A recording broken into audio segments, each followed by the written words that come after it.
Hi friends, ಎಲ್ಲರಿಗೆ welcome.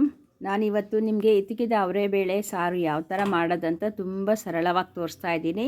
So ingredients ಕೂಡ ಅದೇ ಥರ ಪ್ರಪೋರ್ಷನೇಟಾಗಿ ನಾನು ಇಲ್ಲಿ 1.5 kg ಅವರೆಕಾಳಿಗೆ ಯಾವ ಥರ ಮಾಡೋದಂತ ನಾನು ತೋರಿಸ್ತಾ ಇದ್ದೀನಿ. ಮೊದಲಿಗೆ ನಾನಿಲ್ಲಿ ಕೊಬ್ಬರಿ, ಬೆಳ್ಳುಳ್ಳಿ, ಈರುಳ್ಳಿ, ಶುಂಠಿ, ಆಲೂಗಡ್ಡೆ, ಬದನೆಕಾಯಿ, ಅವರೆಕಾಳು, ಟೊಮಾಟೊ, ಒಂದು ಟೊಮಾಟೊ ತೊಗೊಂಡಿದ್ದೀನಿ.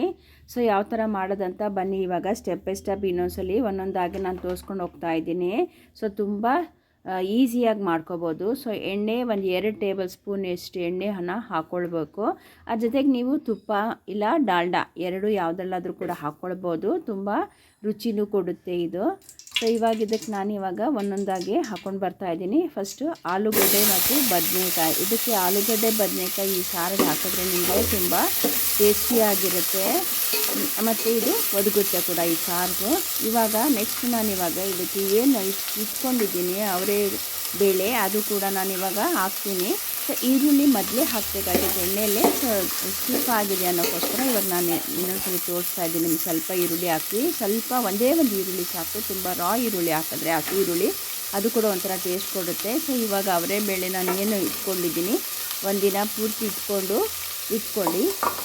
ಸೊ ಇವಾಗ ಈ ಥರ ಇದು ಹಾಕ್ಕೊಳ್ತಾ ಇದ್ದೀನಿ. ಸೊ ಇದು 1.5 kg ಅಷ್ಟು ಹಾಕ್ಕೊಂಡಿದ್ದೀನಿ. 1.5 kg ಪ್ರಮಾಣಕ್ಕೆ ನಾನಿವಾಗ ಮಸಾಲೆ ಮಾಡಿರೋದು.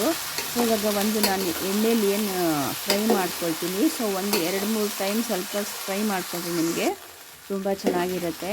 ಸೊ ಒಂದ್ಸಲಿ ಮಸಾಲೆ ಹಾಕಿದ ತಕ್ಷಣ ನಿಮಗೆ ಕ್ಲೀನಿಗೆ ಕುಟ್ಕೊಳ್ಳುತ್ತೆ. ಸೊ ಅದಕ್ಕೆ ನಾನಿವಾಗ ಎಣ್ಣೆಯಲ್ಲಿ ಫ್ರೈ ಮಾಡ್ಕೊಂಡಾಗಿದೆ. ಸೊ ಇವಾಗ ಮಸಾಲೆಗೆ ನಾನು ಕೊಬ್ಬರಿ ಒಂದು ದೊಡ್ಡ ತೆಂಗಿನಕಾಯಿನೇ ತೊಗೊಂಡಿದ್ದೀನಿ. ಚಕ್ಕೆ ಒಂದು 4 ಪೀಸು, ಲವಂಗ ಒಂದು 3-4 ಪೀಸು. ಸೊ ಬೆಳ್ಳುಳ್ಳಿ ಒಂದು ದಪ್ಪದ್ದನ್ನು ತೊಗೊಳ್ಳಿ. ಸೊ ಇದ್ರ ಜೊತೆಗೆ ನಾನು ಧನಿಯಾ ಪೌಡರ್ ಒಂದು 4 ಟೇಬಲ್ ಸ್ಪೂನಷ್ಟು ಧನಿಯಾ ಪೌಡರ್ ಹಾಕ್ಕೊಳ್ತಾ ಇದ್ದೀನಿ. ಸೊ ಇದ್ರ ಜೊತೆಗೆ ಗಸಗಸೆ ಕೂಡ ನಾನು ಒಂದು 4 ಟೇಬಲ್ ಸ್ಪೂನಷ್ಟು ಗಸಗಸೆ ಹಾಕ್ಕೊಂಡಿದ್ದೀನಿ. ಅಚ್ಕಾರದ ಪುಡಿ ಕೂಡ ನಾನಿವಾಗ ಒಂದು 4 ಟೇಬಲ್ ಸ್ಪೂನು ಎಲ್ಲ ಒಂದು ಸೇಮ್ ಪ್ರೊಪೋರ್ಷನೇಟಲ್ಲೇ ಹಾಕ್ಕೊಂಡಿದ್ದೀನಿ. ಸೊ ಇದಕ್ಕೆ ನಾನಿವಾಗ ಕೊತ್ತಂಬರಿ ಸೊಪ್ಪು ಕೂಡ ಒಂದು ಹಿಡಿಯಷ್ಟು ಕೊತ್ತಂಬರಿ ಸೊಪ್ಪು ಹಾಕ್ಕೊಳ್ತಾ ಇದ್ದೀನಿ. ಸೊ ಈ ಶುಂಠಿ ಒಂದು ಸ್ವಲ್ಪ ಹಾಕ್ಕೊಳ್ತೀನಿ, ಜಾಸ್ತಿ ಹಾಕ್ಕೊಳ್ಳಲ್ಲ.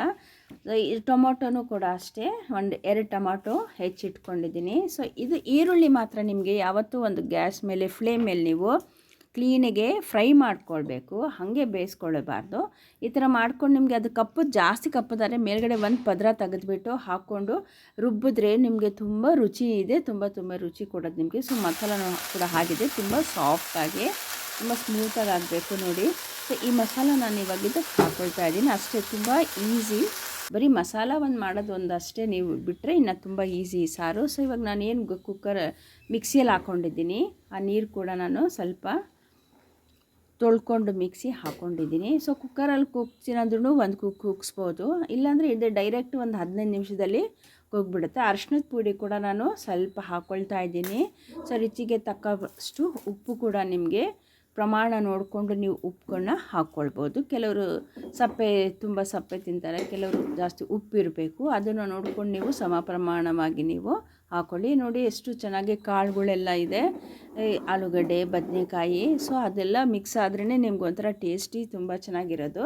ಸೊ ನಿಮಗೆ ಗಟ್ಟಿ ಬೇಕಂದರೆ ಚಪಾತಿಗೆ, ಪೂರಿಗೆ ನೀರು ನೋಡ್ಕೊಂಡು ಹಾಕ್ಕೊಳ್ಳಿ. ಇಲ್ಲ ನಮಗೆ ಸಾರು ಅನ್ನದ ಜೊತೆಗೆ ಇಲ್ಲ ಮುದ್ದೆ ಜೊತೆಗೆ ಬೇಕಂದರೆ ತುಂಬ ಚೆನ್ನಾಗಿರುತ್ತೆ. ಸೊ ಇದೇ ಕನ್ಸಿಸ್ಟೆನ್ಸಿ ಸಾಕು ಇವಾಗ ಮಾಡಿರೋದು. ಸೊ ಈ ಥರ.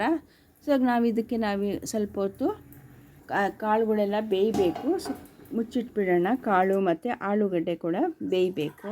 ಸೊ ಆಲ್ರೆಡಿ ಆಗಿದೆ. ಇವಾಗ ಆಲೂಗಡ್ಡೆನೂ ನೋಡಿ ಚೆಕ್ ಮಾಡಿಕೊಂಡು ಬೇಯ್ದಿದೆ ಅಂದರೆ ಆಗಿದೆ. ಒಂದು 15-20 ನಿಮಿಷ ಸಾಕು. ಸೊ ಇವಾಗ ನಾನು ಸರ್ವ್ ಮಾಡ್ತಾಯಿದ್ದೀನಿ. ಸೊ ನೀವು ತುಂಬ ಚೆನ್ನಾಗಿರುತ್ತೆ, ತುಂಬ ಟೇಸ್ಟಿಯಾಗಿರುತ್ತೆ. ಸೊ ಮನೇಲಿ ಕೂಡ ಇದನ್ನು ಮಾಡಿ. Thank you for watching.